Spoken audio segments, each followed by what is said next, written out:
Before we begin this video, I just want to say that I love the Dark Souls series. The fair but punishing gameplay is tailor made to release happy chemicals from our monkey brains whenever we do well. And I strongly believe that these games are some of the best that I have ever played.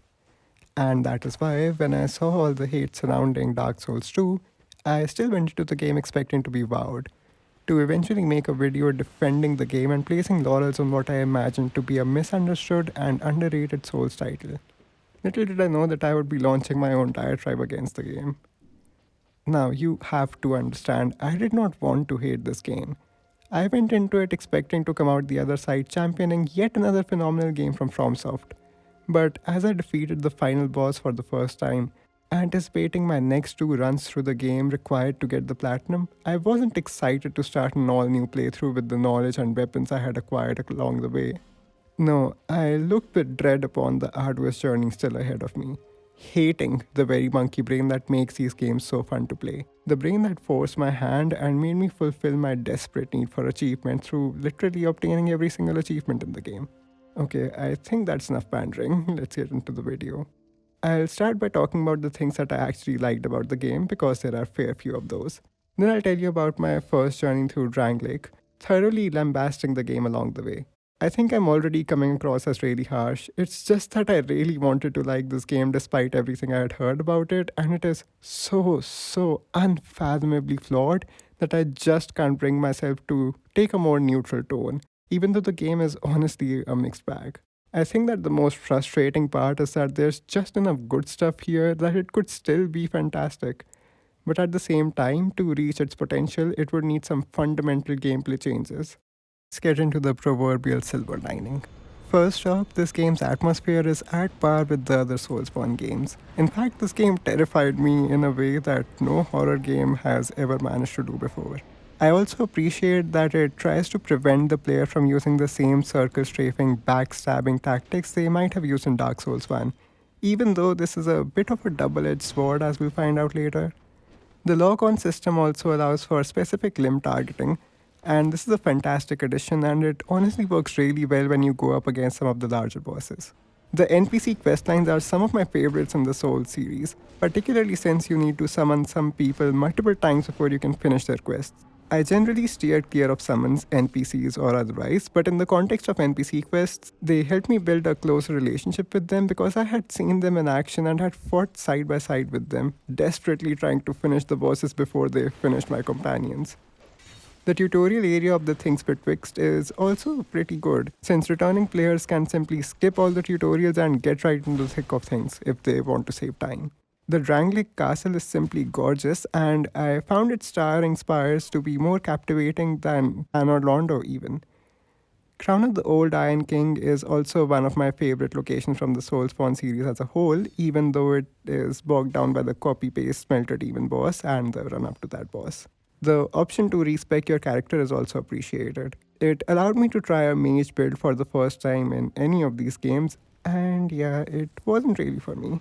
But when I was infusing a weapon for that build, I did find that the infusion and weapon upgrade system had been simplified a lot, which is also a positive. Enough of that mushy crap, let's start the hate campaign. So you begin in the Things Betwixt, this surreal place whose design I adore. There's some stuff to pick up here if you take the time to look around, with sets in stone that exploration will be rewarded. Then you enter the tree from The Hobbit and come across some old ladies, one of whom prompts you to create your character and looks into the camera, throws a black firebomb at the fourth wall, and tells you that you will lose your souls a lot. This by itself wouldn't be too out of place. After all, a lot of people play these games for the challenge they pose, so why shouldn't the game make a reference to it? But also consider the fact that there's a trophy that unlocks when you first die in the game entitled This is Dark Souls. The game is desperately trying to tell you that it is hard, and the problem is that the gameplay is also built on the premise of being challenging. So many things in this game just make it feel like they took the tough but fair mantra of the first game, amped up the tough part, and just forgot about the fair part in the process. That's not to say that this game isn't fair at all or that the first game was always fair, but in a lot of places, the game just seems like it's trying too hard to, well, be hard, and it just ends up being tedious in the process. You'll also notice that you don't have any Estus's yet. Instead, you rely on life gems at the start, which slowly refill the health bar. To increase Estus charges, you need to find Estus Plus shards scattered across the game world. I don't know why they replaced the healing mechanic. Being able to sacrifice humanity to kindle bonfires meant that you could change the difficulty to better suit you by increasing how many healing items you have. You can do the same thing here with life gems, but it just doesn't have the same effect. Also, healing animations are much slower and your health recovers at a snail's pace. A lot of deaths will come simply from you trying to heal and being hit mid animation or as your health recovers. I can't blame the game too much for this. It teaches you to look for safe opportunities to heal, but it adds to the sluggish feel of the combat.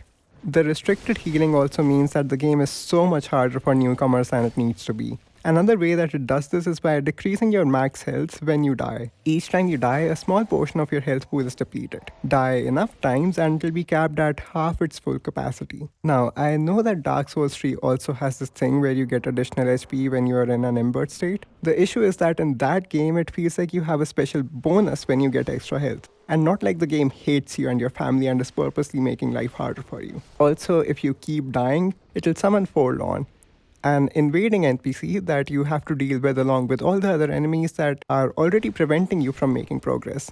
I don't get why death is penalized so heavily. I mean, the game wants to make itself as tedious as possible so that it can live up to the Dark Souls name, or at least what it thinks Dark Souls signifies. Let's return to our adventure. Make your way through the things betwixt to come across some fog gates that serve as tutorials for some of the game mechanics. There's also a statue of a man in front of one of these which you can't interact with yet. So you continue on towards the hub world of Machula, which is a lovely cliffside dwelling looking down upon a captivating sea. I love Machula. Even in this safe space, there's stuff to find, and I really like how it becomes a haven for other NPCs that you find on your journey. It gives it a really homely feel. At Machula, you come across the Emerald Herald and you find out that you have to confer with her each time that you want to level up. Why? Just why? Why can't we level up at the bonfires like in Dark Souls 1?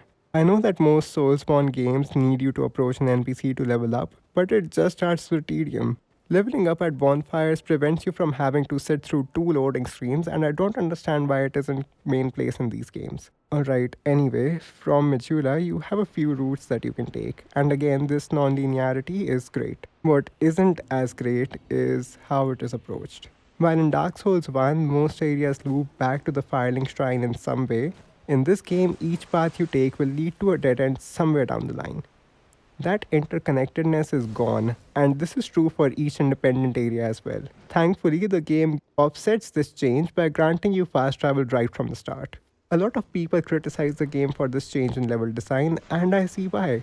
In Dark Souls 1, whenever you loop back to the Firelink Shrine, there was always this aha moment. It's hard to forget those points when you tentatively went down the road or rode an elevator just to find yourself back in a familiar place. I'll be honest, I am okay with this change in level design. Sure, it loses the charm of the original game, but the locations are fairly diverse, and I think that this change makes the game scale grander in a lot of ways. You're embarking on an epic journey, going in all directions away from the familiarity of Machula. But you always have the option to come back here if you need to level up or refill your supplies or so on. On my first new game cycle, I chose to go to the Forest of Fallen Giants first. If you hug the cliff face, you will soon come across a gate. And this gate represents all that is wrong with Dark Souls 2. No, seriously. This tedious gate portends all the game's pitfalls. You pull a switch and it starts to slowly rise up. Even though there's enough of a gap for you to roll through, there's an invisible wall, stay with me here, a hitbox of sorts that prevents you from going through. And if you ever make the mistake of dying, you have to sit through the slow opening animation again before you can pass through. This is a representation of the rest of the game.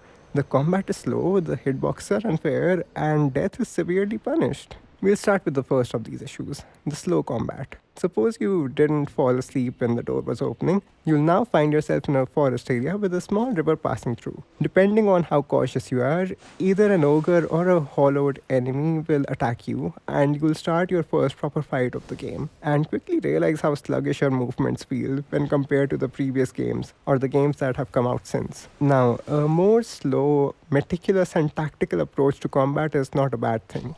I'm not going to shame the developers for trying to focus on the tactical aspects of combat. It's good to try new things, and while I may personally prefer faster, more reactive combat, I would have enjoyed the more deliberate combat of this game had it been balanced for it. The issue is that the 2 in Dark Souls 2 is taken too literally. This game constantly puts you up against 2 or more enemies at a single time. Again, this wouldn't be a problem in and of itself, but this combined with the slow combat and absolute lack of iframes when rolling makes the combat tedious as all hell. This approach to combat is perfectly suited for one-on-one fights with tough enemies. But instead, the game chooses to put the odds against you by forcing you to deal with gangs, or ganks as they are lovingly called, of enemies. This same philosophy is followed for a lot of bosses. And boy, are there a lot of bosses. Not many that you will remember, mind you. Only one of these bosses reaches the heights of the other games, and it's a DLC boss. Again, it feels like they wanted to accentuate the popular parts of Dark Souls, the bosses in this case. But somewhere along the line, they just forgot that the uniqueness of the bosses and the challenge they pose is what makes them popular. And throwing random crap at the player and hoping something will stick just does not have the same effect. Back to the Forest of Fallen Giants. You make your way through the forest and head into some ramparts. Eventually, you'll come across the Cardinal Tower. I actually like this area of the game. It tries to go for the same interconnectedness that made Dark Souls 1's world stand out, and it kind of works. There's two main issues that I have. First, there's a shortcut that requires you to throw a firebomb at a barrel to destroy a wall. I didn't even realize that this was a thing till I was looking for an item and the video I was consulting used that shortcut. Secondly, there's this room on the floor above the one with the bonfire with some really funky lighting effects. Anyway, you navigate the ramparts, careful not to get hit by arrows or turned into a pancake by the turtle, and you unwittingly climb up some ladders onto a roof with some items on it. And this is where you meet the Pursuer, pre-emo phase. This guy will appear in many spots across the game, and I really like the concept of a tough mini-boss that can act as a skill check as you progress through the game. You're likely to be killed by him here though, but if you beat him like I did on my New Game Plus playthrough, you don't have to fight him again later in the level where he appears as a boss otherwise. Pretty neat detail. There's some courtyard style areas in this place which are rife with enemies who will ambush you and bombard you with firebombs. There's also a strange scarecrow looking structure that you can't interact with yet. It's clear that this will be significant at some point and it helps build intrigue. As you return to the battlements on the other side, you can open a shortcut to the bonfire and go down an elevator to the first boss, the last giant. This amygdala wannabe couldn't be intimidating even if he tried. And he tries alright. He rips off his arm and uses it to hit you if you damage him enough. But he's so easy to beat. You just hack away at his ankles and he stands there and complains. Progress through the battlements you just came from and you'll find the Pursuer, a boss that's actually pretty fun. You can also use the ballista to do a chunk of damage, but I couldn't land the hit. Past the boss, you'll find another of the scarecrows and a nest to curl up in to be transported to the Lost Bastille. You're transported to a jail which looks similar to the ramparts, but now it's nighttime. There are giant enemies with scythes and pyromancies, and the first of many egregious boss runs that you're going to find in this game. To get to the ruined sentinels fight, you need to work your way through literal hordes of a soldier type enemy in cramped spaces. Not only does this make it so that you have limited healing items when you fight the boss, your weapons durability will also be severely reduced and you may need to use repair powder before you can fight the boss itself. I struggled here and I fought these same guys over and over and over again till suddenly they just stopped appearing. In this game, if you kill the same enemies in an area enough times, they'll stop spawning. You can counteract this by burning a bonfire aesthetic or joining a covenant that prevents this permanent despawn. Both these options also make the game harder though, so be cautious if you need to grind for a certain item. I think that this system is downright essential in this game considering just how obscene some enemy placements can be. And it's great that there's a way to offset it too. Once you do best the hordes though, you are met with the fog door and the ruined sentinels boss fight. This is a boss that I like since there are 3 total sentinels. Although it's a gang boss, the arena is designed in such a way that you can fight one of the sentinels solo before taking on the other duo. This allows you to familiarize yourself with the moveset of the bosses in a relatively safe environment before you take on the other two at the same time. After defeating them, you'll continue to work your way through the Bastille, being constantly harassed by enemies who jump at you and explode without dying, but with enough patience, you will cross a bridge and find a lift to take you down to the Lost Sinner fight. But wait, no boss run is complete without a path that poses more of a threat than the boss themselves. This time you have to wade through water, which slows down your movement even more, and fight a Flexile Sentry. This guy is a boss in the No Man's Wharf, another area of the game that I won't get into, but whose interconnectivity I did appreciate and whose ganks I did not. But here the sentry's been demoted to common enemy status.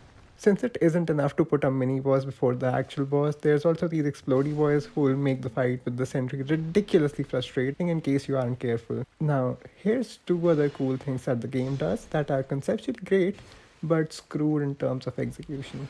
First, whenever you start New Game Plus cycles, the game adds more enemies and NPC invasions to make your second trek through Drangleic more interesting. The problem is, it seems like they just decided to add everything right before the Lost Sinner fight because, alongside the Flexile Sentry, you'll also find a super explodey boy and some other monsters on subsequent playthroughs here. The second thing it does is that it forces you to keep a torch lit the entire time that you're in this area because you need to light oil trails leading into the boss room to be able to see anything in there. The problem is that if you have a torch lit, you can't use your shield, and if you roll, the torch will get extinguished. So, game, pray tell, how are you supposed to fight anything in here?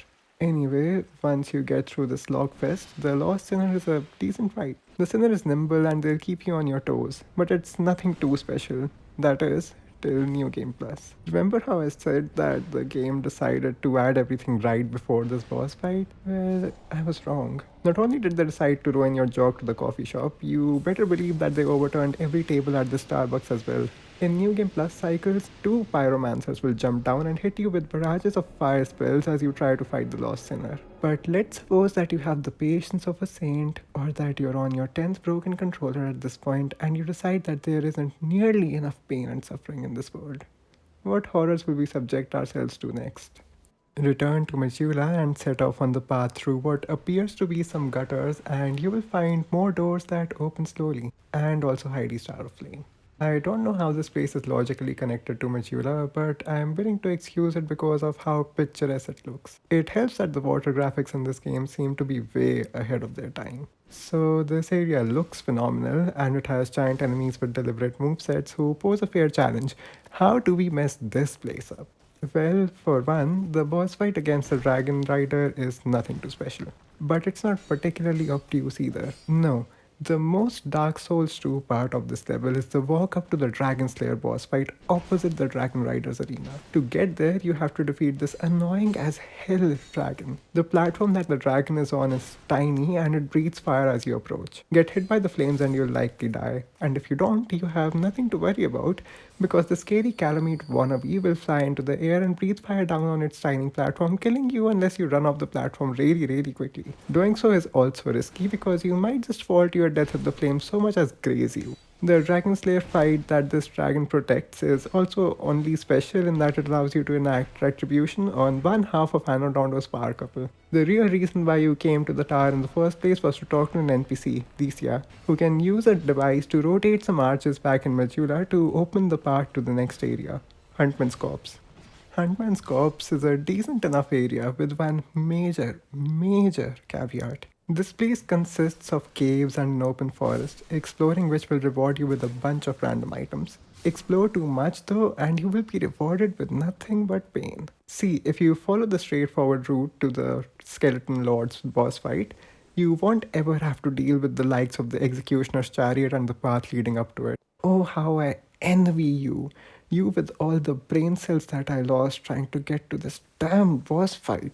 The boss itself is pretty meh, but since this is Dark Souls 2 and every boss is pretty meh, I guess this one goes in the decent category. It's a bit of a puzzle boss. You have to run counterclockwise around the circular arena, dodging the chariot spokes and also skeletons who are here because why would you just have to fight one enemy? Till you come across a switch that will sever the chariot from the horse, and then you have to fight a horse who's reused as a mini boss later. No, the tough part is getting here. On the path, you'll find a BDSM trio who'll easily off you with their whips, and the NPC invader Forlorn. This is just tedious, and I'm tired of saying that word, but there's no other way to describe half the crap that this game puts you through. There's no bonfires anywhere near the boss gate, which makes the walk up to the boss a chore even if you're able to avoid the torture play entourage. Now, opening the 20th controller you ordered this week, the delivery guy knows you by name now, you continue walking along the narrow path leading up to the skeleton lords. But oh wait, is that a shortcut? No, because it takes the exact same amount of time regardless of whether or not you choose to open it. Because, of course. The Skeleton Lords fight takes the gang to a whole new level. There are 3 Skeleton Lords who are complete pushovers. To compensate, each time you kill a lord, they spawn one of 3 groups of enemies. 2 bone wheels, a larger squad of smaller skeletons, or a smaller squad of larger skeletons. You need to kill each boss and each of these combinations of enemies to win. Feeling as hollow as the infantrymen we have been fighting, you continue on and hope that the game will take pity on you and actually throw an interesting boss or simple area your way. You have no idea what lies ahead. Poison. A ton of poison. Poison that is completely unavoidable. That's what's coming your way. I don't know who thought it was a good idea to put a poison puddle right outside the bonfire room, but I'm sure that they can feel in their heart just how much I despise them. There's a pit full of poison mist here, and you'll have to jump right into it to get some really useful items. The poison status effect in this game also makes no sense. It doesn't just whittle your health away, it constantly cuts a huge amount of HP from your bar. If the game's combat is slow and deliberate, why does poison act so quickly? This is made even worse by the slow Estus chugging, and the game literally forces you to endure this poison with no real alternative. This place also acquaints you with the desert sorceresses, these really powerful female pyromancers. At this point, it almost feels like the game is actively putting you off from using a melee build and prompting you to use a bow, but that's just so off. In a DLC area, the run up to the Blue Smelter Demon, this feeling is made even worse since there are enemies that are impossible to hit if you run a melee build.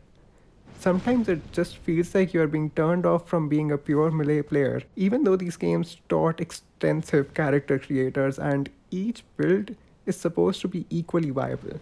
Anyway, this area has a branched path. Follow the right branch and you'll get to fight these blobby dudes with hammers, while a sorceress who I have never been able to spot hits you with fire.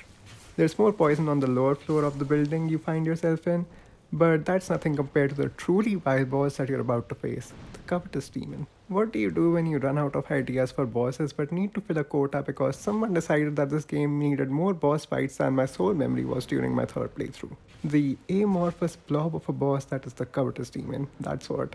This chunk has severely limited movement and its best attack is rolling over. I don't think that I need to explain why this doesn't make for a very compelling boss fight. After being flattened by this rolling pin, you head into what can only be described as a less interesting Sense Fortress. This area has the precarious walkways of Sense Fortress, but it has none of the traps or link paths. There are 3 bonfires in this place which are far enough from each other to be useful, but clustered enough to not seem that way. The boss here is Maitha, who auditioned to be Medusa but was turned down, so she decided to pack her bags and join this sorry site for a game instead. She was promised a poison-filled abode, but you can drain the poison by lighting a windmill on fire. Why you would think to do so without a guide, I don't know, because the windmill spoke is made of some metal and there's no sign in front of it left as a clue. I also don't understand how this setup works. I mean, how does the room get drained when you said, you know what? I won't even try to figure this out. I have wasted enough of my energy on this game as it is. After besting the garden, you ride an elevator into hell. Although I would say that you have been there from the moment this game booted up. Okay, I'm being very harsh on this game. It's not that bad. So once you enter this game's version of hell, you will cross a bridge and immediately be invaded by an NPC. There's a few NPCs that spawn here, and I think that this place was a PvP hub back in the day. Anyway, we are in a castle in hell now, and I like how this place looks till you exit through the back door and immediately get hit by arrows. There are two main ranged enemies and a ton of melee enemies in here. On my initial runs, I couldn't even tell where the melee enemies were coming in from. Basically, you need to lower one side of the bridge that one of the archers is on, cross the bridge, jump off on the other side, lower the other side of the bridge, and also turn a crank to literally lower the heat in the room in the middle of this area. I did not like this place. It can be really frustrating to slowly work your way through the sportsmen while you're constantly being harassed by a barrage of arrows. The best thing you can do is kite all the close combat guys back to the castle and kill them there before coming back to deal with the ranged ones. There's an optional boss here, the Smelter Demon. This guy is actually a decent boss and he puts up one hell of a fight. It has a good moveset and it's built like a tank. You have to be really cautious for an extended amount of time to even stand a chance. How do you mess up this great boss? Copy it into the DLC but change the color of its flames so that no one can tell. Beating Smelter Demon gives you access to a bonfire that is borderline essential. The next room can be really hard to deal with because there's a combination of archers, turtles and more competent swordsmen. Luckily it's not that hard to draw out more manageable numbers of enemies here. There's a big problem with this room though, that a lot of people will probably not even notice. On one side, there's magma rock that you can walk on that leads to a chest. But even with the best fire damage reducing ring, equipment, and a pyromancy that reduces fire damage, it's still borderline impossible to open the chest, grab the item inside, and run back in time before you're burnt to a crisp. Oh, also, in this game, if you open a chest and then die, the chest closes. Why? Again, this just adds to the tedium. The same thing happens with a lot of doors. So, doors and chests can be reset automatically, but elevators can't? Great, I obviously wanted to see that lovely opening animation a billion times. As you descend deeper into hell, you come across more turtles and a room with so many fire-spitting statues that it would seem more in place in Lara Croft. There's also a really hard to spot ladder that leads to a bonfire, the last one before the old Iron King fight. The king is a hulking figure that only looks intimidating. Since he's stuck in place, his attacks are very easy to dodge. I don't hate this fight simply because of how cool the arena and the boss design is, but it's a bit of a joke challenge-wise. Strap your parachutes because we're going down a deep, deep well. The crater in Machula leads down into the gutter, which makes me question the quality of water they were getting from this well. Surely someone must have said something about the taste. The gutter is a spin on Blight Town, and as you might expect, I didn't hate it. Wait, what? Okay, here's the thing. I don't know if I have Stockholm Syndrome or if I genuinely like this area. I'm not a big fan of horror games, but not for the reason you might expect. They just don't scare me. The threat of death just does not seem to have the same weight when you know that you will get back up. This reduces the fear factor for me a lot. In fact, my favorite horror games are completely narrative driven, like Until Dawn. Knowing that a character could die increases tension a lot, and it keeps me engrossed for much longer than having to hide from a threat and sneak my way around them. The gutter invokes a similar sense of tension. This place is dark, and you need to have a torch lit in your left hand if you want to effectively navigate it. Losing your shield as you navigate this dismal, uncharted terrain adds a layer of fear. Not only can you lose your souls, you can also lose the progress you have made in trying to wrap your head around its geography. But this is offset by the fact that you can light torches around the area to serve as markers, reminding you of the places you have been to and the places that you have not as yet explored. This part genuinely scared me more than any horror game ever has, and I really, really like it. You jump, roll, and stab your way across the narrow wooden walkways and eventually reach a fog gate. This leads into a wooden tower which has a number of ladders going down, and this is where the area more or less ends. Or at least it ends here for me, otherwise I'll end up tainting my memories of this place. At the bottom there are vases with corrosive fluid and you have to remove your equipment to prevent it from breaking as you roll through. Again, just don't know what the point of this was, it's just tedious, but not nearly as tedious as what lies behind the next fog gate. Not by a long shot. The Black Gulch. The Gulch makes Blighttown feel like Disneyland, if they pushed all non-VIP holders out of your way as you made your way around the park, that is. This area genuinely made me have an existential crisis the first time I subjected myself to its villainy. Let me ask you a question. Why do we play video games? This is the philosophical quandary I found myself struggling to answer as I made my way through here. The simple response is, we play games to have fun. But is it that simple? If we play games to have fun, then how do we justify devoting time to harrowing narrative experiences such as The Last of Us? Suppose we add exposing ourselves to engrossing narratives to the list. Is that all encompassing? I don't think so, because I was not having fun in the Gulch.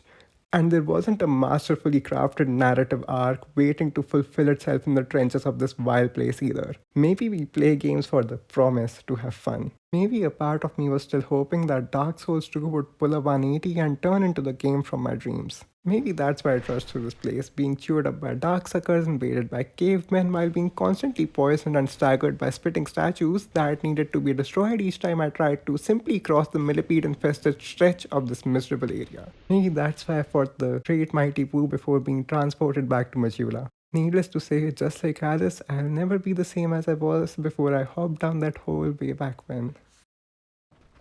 Back in Machula, you follow the path to the things betwixt, but take a right at the fork instead and forge ahead, before using a fragrant branch on a woman who's stuck pulling a device. Once you have offered her some clothes, you move through literal corridors of areas to come to reach the ruined folk bonfire. There's a choice of 3 paths, but one of them can't really be accessed yet. One of the paths leads to a forest shrouded in fog, with invisible enemies slashing at you every now and then. I don't understand the point of this area at all, and the best thing to do is stick to the left side and just follow it till you come across something. This concept of an area veiled in fog is reused in one of the DLCs in a much more obscene way. Anyway, you reach some ruins where you don't need to use the high beam, and it's a pretty straightforward path to the next boss. This game introduces these ghostly enemies who you can't log on to. No particular reason why, just to make the game more frustrating, I suppose. If you want, you can explore around a bit, fall down some holes, and de-stone enemies to make life harder for yourself. But we're going to stick to the path and face the Scorpioness instead. The Scorpioness is reminiscent of Quelaag, but not nearly as threatening.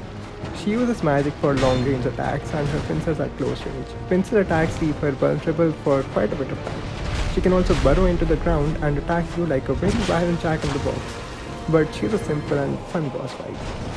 After you beat her, you can also talk to her ex-husband to get some rewards.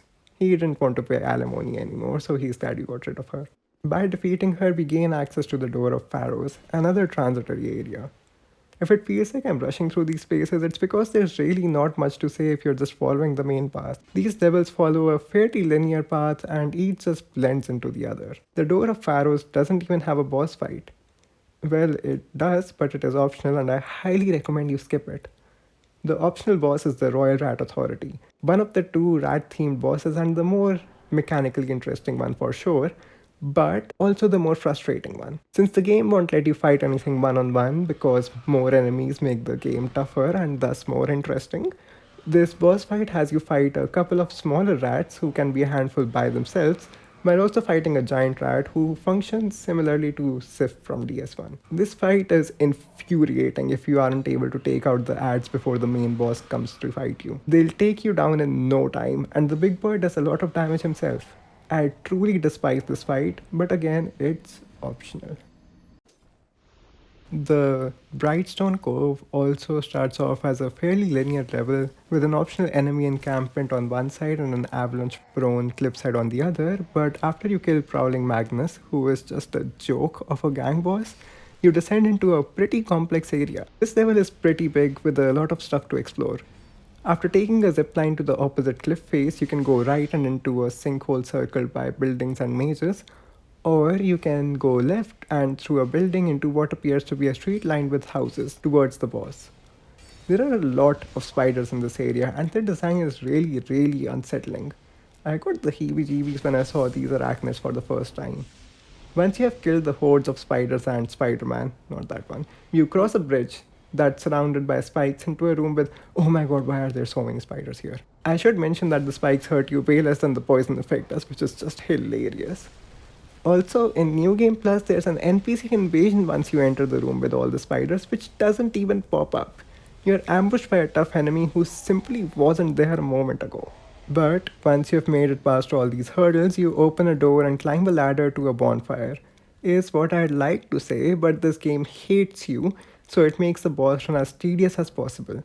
At least the path is kinda scenic, if you like platforming down spider webs, that is. The boss gate lies at the bottom of this pit, and there's a ton of enemies down here. This is when I realized just how slow the animation to enter fog gates was. There's a very good chance that you'll get smacked in the back before you're able to enter the boss fight if you don't kite the enemies away from the gate first. This makes the trek down to the giant ugly spider fight so much worse. Once you're done playing Exterminator, oh wait, you have to do it again.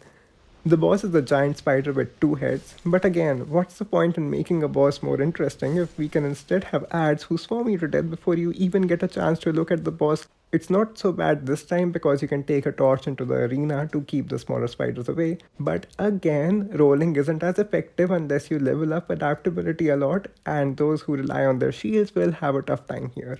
Freya itself is actually a decent boss. I mean, until you realize that the easiest way to take it down is to get a few hits in on one head before running around to the other side to wail on the other. Then you're just untouchable. I focused on one head at a time the first time around and was caught off guard when the head fell off. I think I literally snorted because of how comical the animation was, but it does make the boss more interesting because you have to shift up your tactics. Anyway, kill Freya and the Duke and light the next one. Oh, I got jump scared by Aldias so bad the first time I was playing. I thought the tree was another boss and I just did not want to have to run all the way down here again. Thankfully it's not a foe unless you're going for a secret ending, so it's all good. Light the bonfire and return to Machula. We're going to make our way to my favorite area now. Back at the ruined folk road, you can finally pass through the previously locked gate now. If you had soul memory above 1 million, you could have done that already, but then you wouldn't have had to fight all the excellent bosses that you just did. This series of open corridors lined by trees leads you to the Drangleic Castle that looks like it belongs in Bloodborne. I'm a sucker for rain in video games, and real life, of course, and this gothic castle goes so well with the constant downpour. To no one's shock, this wondrous site is also bogged down by gangs. As you make your way up a long staircase to the doors of the castle, you'll first be attacked by two mastodon statues who de-petrify as you approach them. You can use the incline to your advantage to take them out with surprising ease, but now you'll always be tense when you approach a statue in this place because there's a chance that it might come to life. As you approach the colossal gates, you'll see that they're closed. There are two statues on either side, and if you kill enemies close to them, they suck up their souls and turn some cranks that open the gates up. It feels like all the most inventive mechanics were shoehorned to this castle, and it's honestly all the better for it. The problem is that the game constantly spawns 4 enemies to give you chances to get the gates open. Why it needs to spawn so many of them, I have no idea, particularly since there's statues lining the railing which you can de-petrify and kite to the gates to make the giant statues come to life. It's always one step forward, 2 steps back with this game. Once you get the gates open, there's 2 stairways leading up to a really underwhelming throne room where you can fight 2 pursuers at once in New Game Plus cycles, but you only get one chance at this. Then you must descend to the bowels of the castle, where you can open up more doors by killing enemies near them. Be careful though, because there's ruined sentinels behind some of them. The first door to the right is the main one, and going through allows you to ascend the castle. Going up narrow staircases is as treacherous as ever, and there's always a fear of inadvertently de-petrifying statues. There's a hidden bonfire somewhere along the climb, and it's the last one before the Twin Dragon Riders boss fight. That's right, this fantastic area culminates in a fight against a boss you have already beaten before, but now he has an archer friend with hilariously little health. The fight is okay, I suppose. I mean, it's two fairly meh bosses clubbed together and I don't have much to say about it. Now, this next portion is really confusing to me, but you're basically trying to unlock a door so that you can reach the Looking Glass Knight. You're going to have to go up a staircase and do a loop around the exterior of the castle to get back to the bonfire, fighting guys with extended blades for arms, ghostly torsos attached to walls, and the horse from the executioner's chariot along the way. After doing that, you need to ride an elevator all the way up this tower, open a chest to get the key, and then proceed through the door to the Looking Glass Knight. This fight is great. The knight hits hard, has decent variety as far as the attacks go, and he has countermeasures for the circle strafing techniques that you might have been tempted to use here. Once you've hurt him enough, he'll summon an NPC or a player to his side, and this can completely turn the tables as you now have to manage 2 potentially really deadly foes. Once you have dealt with him, proceed to the elevator right in front of his arena because it's time to ascend into hell once more. Wait. Why do I hear boss music? The Shrine of Amana? Okay, it's time to get into this, huh? This area trumps everything else that we have been through so far and emerges at the top of the list for the most frustrating and tedious part of the game. I hate the Shrine of the Burning Passion. It starts off well enough with you going down a dilapidated tower and making your way across. Oh, wait, water. Things are already going downhill. So you trudge through the water, making note of the golden glitter surrounding enemies that line the sides of the path that you're taking, and you enter a hut to meet her torso. She'll stop playing her music and this will cause all the enemies to aggro, but she starts playing again after you talk to her and leave out the back door. There's a group of men with maces who'll completely mess you up if you give them the opportunity to. The uneven ground and water quite literally make this an uneven playing field, but it gets so much worse once you dispatch of these foes and continues through a cave. The next part has some of the most frustrating enemy placements in the game. The bonfire is hidden from view, and to get to it, you'll have to fight those hollow shark hybrids that had been previously subdued. Getting from this bonfire to the next is an absolute chore. This area is littered with mages who will spot you from really far away and unleash torrents of homing spells in your direction. Not only do you have to deal with groups of melee fighters, you also have to keep note of any spells that might be closing in on you. And oh yeah, your movement is slowed down and there's a constant risk of falling to your doom because this area clearly wasn't enough of a slog. Whatever, let's say you get to the next bonfire in a cave. Things do not get any less tedious because now there's a giant enemy that spews corrosive gas each time you approach it that you'll need to kill every single time that you try to go to the boss. There's more mages and mace wielders to deal with along with the human sharks and a healer because of course. Oh, and there's an NPC invasion as well. Now, one would hope that behind all this treachery, there's one good boss, one fun and innovative boss fight. And I mean, there isn't. But the Demon of Song does stand out from most of its contemporaries, so there's that. It's this skull with hands that's wearing the hard protective shell of a frog. Yeah, don't ask me.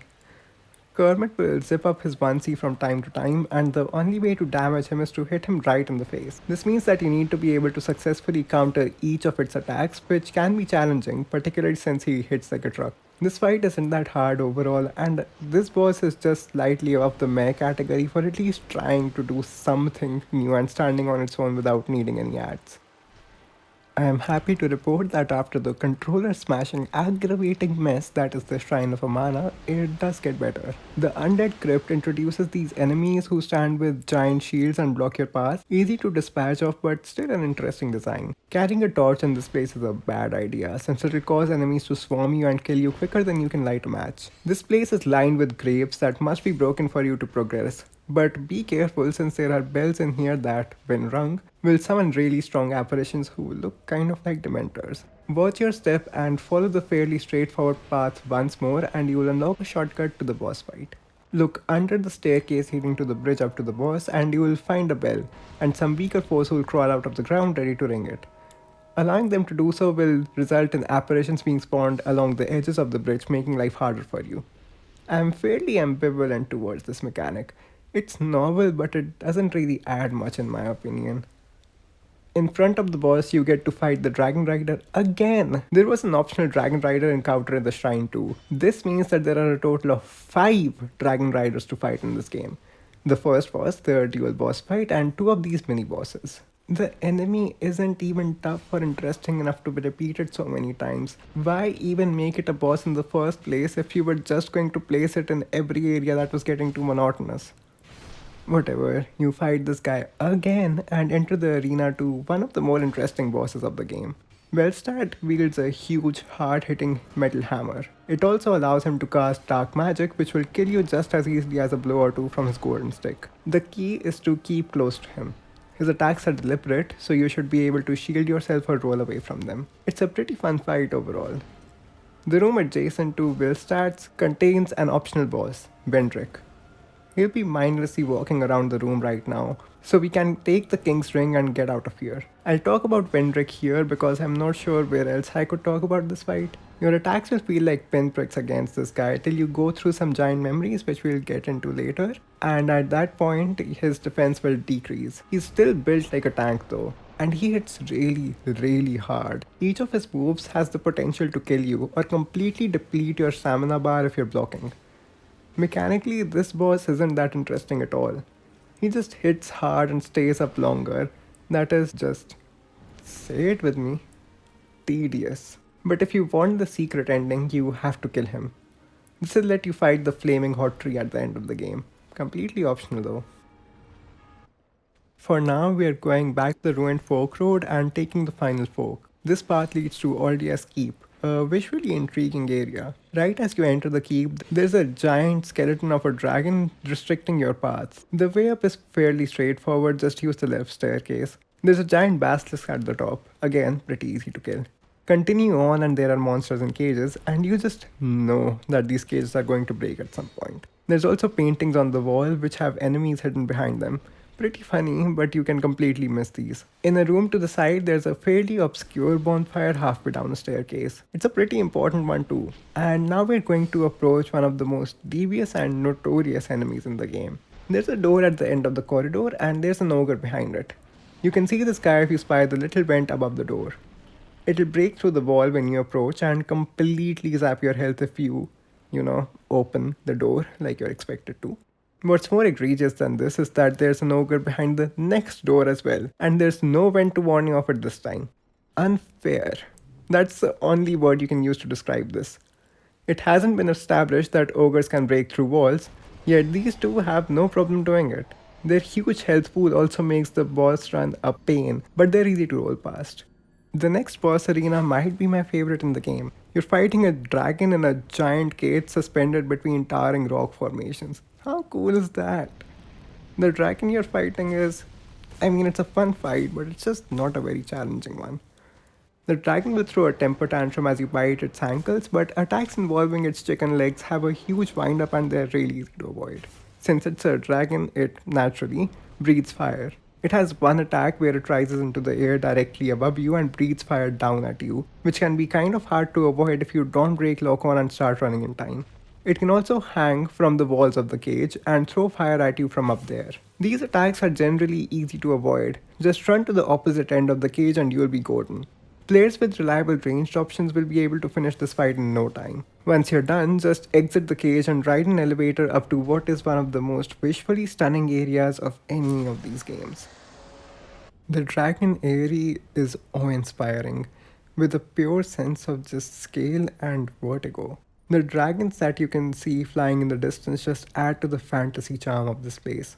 Visually, it's stunning, but there's fair little to do here. There's some endgame upgrade materials scattered across the tops of these rocky spires if you want to collect them. There's also some dragons to fight, but they pose even less of a threat than the one we just fought.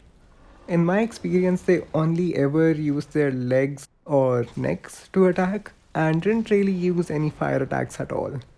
The fandom page says that they can use their fire breath, but I did not see them use that move. The thing is, this area can be completely bypassed and there's no need to hang around here unless you want some upgrade materials. There's this mechanic where breaking a certain amount of the dragon's eggs can destroy the bridge you need to cross to get to the dragon shrine, but since you can pretty much just swing to the bridge from the first platform of the Aerie, it seems pretty redundant. No, I wasn't super excited to reach this place. Trying to run on the bridge just made my character jump repeatedly for some reason. The Dragon Shrine is yet another straightforward area. There's these knights here who won't attack you if you fight every single one of the bigger knights that you aggro as you ascend the shrine. There's this one guy here that I want to talk about. It's a mace wielding enemy and this guy hits really hard, which is to be expected given his size. The thing is, there's so little downtime during his attacks that it's hard to get even a single hit in. I don't know if it was just me not being able to figure out how to beat this guy, but it's an enemy that we've seen before. It just feels like it's been made quicker here, but maybe that's just me, won't hold this one against the game. Ascend to the top of the shrine after defeating a fairly tough NPC and you will meet the gargantuan ancient dragon, who will bestow upon you the Ashen Mist Heart. This item allows you to finally interact with those strange trees we saw near the start of the game. You can also fight the dragon for a giant soul. Again, this dragon is fairly easy to beat. It's more of a test of endurance than anything. It has a hell of a health bar and this fight goes on for a while. If you get caught in its aerial flame attacks, you're as good as dead. The best strategy I found was to run right towards its tail when it starts flying. You'll almost invariably avoid the flames, but there's a chance that it'll land on you and kill you that way instead, so be careful. With the Ash and Mist Heart in your inventory, you can teleport to the Cardinal Tower bonfire and start taking on the giant memories. These have a very simple formula. There's some exposition, and then you run across the site of an active war to a defeated giant's body, which you can interact with to get a giant soul and exit the memory. The one we are interested in is across the bridge from the ladder right next to the bonfire. You reach a small terrace and use the King's Ring to open a black gate. Now, I could mention how tedious it is to have to switch to the ring and then switch back to a ring that gives a more tangible benefit. Oh, wait, I just did. Now, interact with the tree to begin the memory. The path to the boss is very precarious, with explosive being hurled at the fort that you're walking along. The boss itself is identical to the giant we fought at the start of the game, but now he has a big sword. I would normally complain about this, but there's a narrative reason behind this which is actually pretty nifty. By defeating the giant here, you are effectively setting it up so that it's trapped in the dungeon when you find it earlier in the game. This also explains why the first boss is so easy to beat. That doesn't excuse the fact that the first boss barely poses a threat though. I might be a fan of time bending narratives, but there could have been a more interesting boss at the end of Things Betwixt, making the last giant the second boss fight. Anyway, defeating the boss grants you the giant's kinship, and you can finally make your way to the grand finale by opening the King's Gate in the dungeon of Drangleic Castle. You have to walk through an unnecessarily long cavern each time you attempt to fight the final bosses. And yes, I said bosses, plural. See, the actual final boss of the game is Nashandra or Aldia, depending on the ending that you're going for. But this game throws a curveball at you in the form of an innovative, scattered group fight. First, you must fight the Throne Defender and Throne Watcher bosses at the same time. Once they're gone, Nashandra comes in after a short cutscene to finish you off. Once you defeat her, you have to go through Aldia. The good thing is that you can use the Aged Feather or a Homeward Bone right after the first fight to go back to the bonfire and recoup before taking on the next boss. The Throne Defender and Throne Watcher fight is pretty challenging. It's tough to manage the two enemies at the same time, but they mostly use melee attacks, so that's a plus. On my first playthrough, I made quick work of them because I was extremely overleveled after taking on the DLC. On my New Game Plus playthrough though, I struggled a bit with the boss, but I really enjoyed my time with the two. The Throne Watcher is much more agile than the Throne Defender, and you can use this to kite them out like you might have done with Ornstein in the ONS fight. The real killer here is the arena. It's very easy to get turned around and fall off the platform. As always, gravity is the true final boss of Dark Souls. I think I liked this fight because the two enemies complemented each other's movesets in a way that you could feasibly get some hits in once you got a grasp of their attack patterns. Once you kill either of them though, the other will try to heal them. If you plan your moves so that one of the bosses is close to death by the time you fell the other, you can use this opportunity to finish the second boss off as well. What makes this harder is that they go through a phase shift and buff their weapons once they reach half health. Overall, this is a very well made boss fight, and it deserved to be the final boss in my opinion. I should say that I had much higher adaptability during my New Game Plus run, which probably made the boss less frustrating since I had a more effective role. It's finally time for the final boss, Queen Nashandra herself. This boss is nowhere as good as the one prior. Nashandra summons orbs that constantly damage you when you're close to them, but you can easily dispel these by striking at them. She hits hard with her scythe, but her attacks are easy to dodge or block. She also uses ranged magic attacks which are also easy to avoid. Just wait on her for a while and take out the orbs closest to you and you'll be golden. She also inflicts curse damage, but there's a headpiece that negates this damage in one of the DLCs. This fight is easy and straightforward and way less deserving of the final boss mantle than the duo we just vanquished. Aldia has a similarly underwhelming fight and I won't even get into that one because I'll just be repeating what I've said about most bosses at this point. And with that, we have come to the end of Dark Souls 2. I'll briefly touch on the DLCs now. Of the three, I like the Old Iron King most and the Sunken King least. The Ivory King is a great spectacle, but there's a repeat boss and some really annoying areas that were just not worth the effort. The Sunken King also has some really frustrating areas and some truly lazy bosses. But the opening area with the platforms that you can manipulate was pretty cool. The Old Iron King has what I believe to be the best boss in the game, the Fume Knight. This guy hits hard and his moveset is really inscrutable because of just how many variations there are. You have to be ready to react to its attacks at any given moment, and it'll punish you for attacking its back. This boss seemed like a perfect fit for the game's combat. It requires a lot of foresight on the player's part, and yet it doesn't move ridiculously quickly, and it doesn't need another of its type to fight alongside it to make it more interesting. The run up to the Blue Smelter Demon and the boss itself is a major pain though. Another thing I'll talk about before the conclusion is the Covenant system. It seemed fairly fleshed out in this game, with your allegiance to a particular covenant having tangible effects, even in offline mode. The Pilgrims of Dark Covenant in particular has a really interesting questline.